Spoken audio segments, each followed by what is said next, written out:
Hello दोस्तों, welcome to MB wealth YouTube channel. MB wealth YouTube channel में आप सब लोग का स्वागत है। तो आज हम लोग स्टार्ट करने वाले चैप्टर नंबर 3, तो जिसमें हम लोग जानेंगे फॉरवर्ड और फ्यूचर के बारे में। तो चलिए देखते हैं फॉरवर्ड कॉन्ट्रैक्ट एक्चुअली क्या है। चलिए मेन स्क्रीन में। फॉरवर्ड कॉन्ट्रैक्ट एक्चुअली दो पार्टी के बीच में होता है, जिसमें एक डेट डिसाइड रहता है, फिक्स रहता है। उस डेट में एक्चुअली दोनों पार्टी के बीच ट्रेडिंग होता है। Forward contract actually commodity, foreign exchange, equity और इंटरेस्ट रेट मार्केट में यूज किया जाता है। अब एक एग्जाम्पल से समझते हैं फॉरवर्ड कॉन्ट्रैक्ट कैसे काम करता है। तो मान लीजिए 8 तारीख को फरवरी 2022 में मान लीजिए कि आप गोल्ड परचेस करना चाह रहे हैं गोल्ड स्मिथ से। तो मार्केट प्राइस अभी चल रहा है 49,950 10 ग्राम के लिए, और गोल्ड स्मिथ एग्री कर गए, मतलब वो एग्री हो गया आपको गोल्ड बेचने के लिए। तो अभी फिलहाल कितना चल रहा है 49,950। मान लीजिए एक महीने के बाद गोल्ड का भाव बढ़ गया, वो 50,000 हो गया 10 ग्राम का भाव। तो आपको लॉन्ग किए, मतलब आप बाय किए और गोल्ड स्मिथ जो है वो सेल किया है। 50,000 में 10 ग्राम का जो है गोल्ड उठाना पड़ेगा। तो इसमें आपका जो अभी कैश मार्केट का भाव चल रहा है गोल्ड का, उसी प्राइस में आपको गोल्ड उठाना पड़ेगा डिलीवरी टाइम के बाद। और कुछ चीज़ आपको पता होना चाहिए फॉरवर्ड कॉन्ट्रैक्ट के बारे में।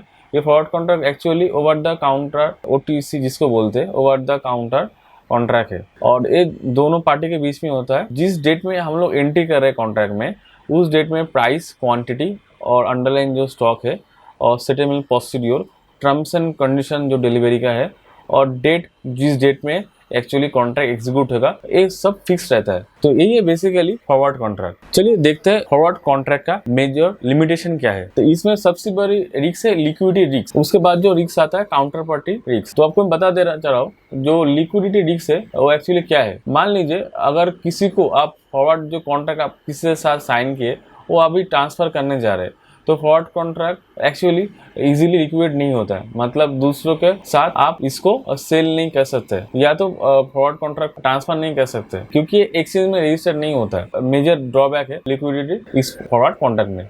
चलिए अब जानते हैं काउंटर पार्टी रिस्क क्या है। तो काउंटर पार्टी रिस्क एक ऐसा रिस्क है जिसमें मान लीजिए दो पार्टी है, जिस किसी को लॉस लग रहा है अगले पार्टी की तरफ से, उसको बोलते हैं काउंटर पार्टी रिस्क। आइए इसको समझते हैं एक एग्जांपल से। मान लीजिए ए और बी दो पार्टी है। ए 100 किलो राइस परचेस करना चाह रहे हैं बी से 40 रुपए के भाव में। 6 महीने के बाद प्राइस 50 रुपए हो गया, तो बी का तो इसमें लॉस होगा क्योंकि भाव बढ़ गया, तो 10 रुपए करके। तो बी डिनाई कर सकता है राइस को लेने के लिए। और सिमिलरली मान लीजिए प्राइस अगर गिर जाता है 35 रुपए हो गया, ए का तो लॉस लगेगा, तो ये माल डिलीवर करने से, मतलब राइस जो डिलीवर करने वाले थे, तो वो मना कर सकता है। तो इसमें दोनों पार्टी का जो नुकसान होगा, तो इसी को बोलते हैं काउंटर पार्टी रिस्क। तो इसमें दोनों पार्टी का जो ऑब्लिगेशन है ठीक तरह से ये लोग पालन नहीं कर रहे हैं, इसको डिसऑनर बोलते हैं। तो इसी को एक्चुअली हम लोग डिफॉल्ट रिस्क भी बोल सकते हैं और क्रेडिट रिस्क भी बोल सकते हैं। इसमें एक्चुअली फॉरवर्ड मार्केट में क्या होता है, ट्रांसपेरेंसी नहीं रहता है दोनों पार्टी के बीच, और सेटलमेंट का थोड़ा बहुत इशू रहता है। तो इसी को सिंप्लीफाई करने के लिए जो ट्रेडिंग प्लेटफॉर्म है NSE का, BSE का, उसको बोलते हैं फ्यूचर कॉन्ट्रैक्ट। तो चलिए देखते हैं फ्यूचर कॉन्ट्रैक्ट क्या है। अगले कुछ एपिसोड में हम लोग बात करेंगे। चलिए आप जानते हैं फ्यूचर कॉन्ट्रैक्ट के बारे में। फ्यूचर कॉन्ट्रैक्ट एक ऐसा कॉन्ट्रैक्ट है जो फॉरवर्ड कॉन्ट्रैक्ट में लिमिटेशन था, उसी को दूर करता है future contract. Actually future contract जो एग्जीक्यूट होता है वो एक्सचेंज में एग्जीक्यूट होता है। फ्यूचर कॉन्ट्रैक्ट में एक्चुअली जो पार्टी के बीच में साइन होता है, एक दूसरे को वो नहीं जानते, तो दोनों के बीच में कैश का कुछ लेन देन नहीं होता है। जिसका जो प्रॉफिट हो रहा है, सेटलमेंट जो कॉर्पोरेशन है जो क्लियरिंग वगैरह करता है, मान लीजिए नेशनल क्लियरिंग कॉर्पोरेशन, ये लोग जिसका जो प्रॉफिट है उसको शेयर करता है, और जिसका जो लॉस है वो रिकवर करता है। तो फ्यूचर कॉन्ट्रैक्ट स्टैंडर्डाइज कॉन्ट्रैक्ट है। इसका आप क्वांटिटी, प्राइस और मैच्योरिटी डेट, जो जिसको एक्सपायरी बोलते हैं, आप मॉडिफाई नहीं कर सकते।